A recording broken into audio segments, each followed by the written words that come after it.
మనం పనిచేయాల్సిన అవసరం ఉంది. అందుకని మేము కోరుకునేది ఏంటంటే అందరూ న్యాయవాది మిత్రులతోటి ఈరోజు కన్వెన్షన్ ఏర్పాటు చేశారు కాబట్టి ఒక జేఏసీగా ఫామ్ చేయండి. ఎలక్షన్ నోటిఫికేషన్ వచ్చేంతవరకు దాకా ఉద్యమం కార్యాచరణ ఇక్కడి నుంచి కానీ ఒక ప్రకటన స్టేట్ వైడ్ ఒక ప్రకటన ఇస్తే బాగుంటుందనేది మా అసోసియేషన్గా మేము ఫీల్ అవుతా ఉన్నాం. వచ్చే ముందుగా కూడా మా మిత్రుడితోటి చర్చిస్తే మాకు వచ్చిన అభిప్రాయం ఇది కన్వెన్షన్ ముందు పెడదామనేది మా ఆలోచన. తర్వాత జిల్లా హెడ్ క్వార్టర్లో ఉండే బార్ అసోసియేషన్స్ కూడా మీరు గైడ్ చేయాల్సిన అవసరం ఉంది.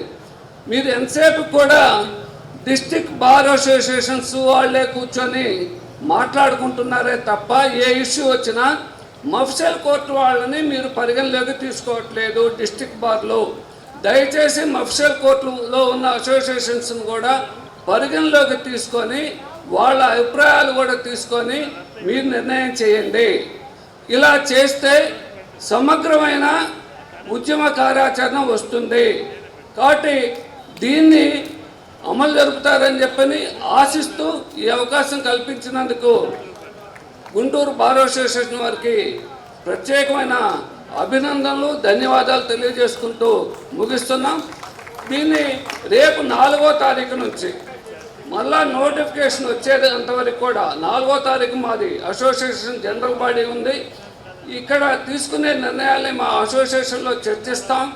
మేము కూడా నోటిఫికేషన్ వచ్చేంతవరకు కూడా మరలా విధులు బహిష్కరణ చేసి ఉద్యమాన్ని ముందుకు తీసుకెళ్ళడానికి మా వంతు ప్రయత్నం మేము చేస్తామని ఈ సభాముఖంగా తెలియజేస్తూ నా అవకాశం కల్పించినందుకు ధన్యవాదాలు తెలియజేసుకుంటున్నాను. థ్యాంక్ యూ మిత్రమా. మిత్రుడు కొన్ని ఆస్పెక్ట్స్ని బహిర్గతం చేశాడు. వాటిని గురించి మనం 2 మాటలు మాట్లాడుకోవాల్సిన ఆవశ్యకత ఉంది. విజయవాడలో ఒక జేఏసీ అని చెప్పేసి 13 జిల్లాల మీటింగ్ అని చెప్పేసి ఒకటి కన్వీన్ చేస్తే మా ప్రెసిడెంట్ గారి ఆధ్వర్యంలో మేము వెళ్ళాం.